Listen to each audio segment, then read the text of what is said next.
পেঁপে ভর্তা। গরিব মানুষের খাবার তো, পেঁপে ভর্তা।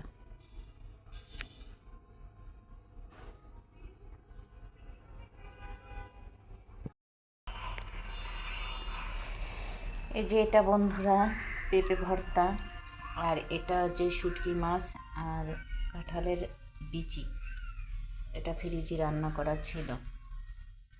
এটা হচ্ছে আজকে গরিবের খাবার। আজকে গরিবের খাবার হচ্ছে দুপুরে। এটা দুপুরের খাবার বলেন, লাঞ্চ বলেন, যেটাই বলেন না কেন, এটা আজকে আমার দিনের খাবার। পেঁপে ভর্তা, শুটকি দিয়ে কাঁঠালের বিচি রান্না।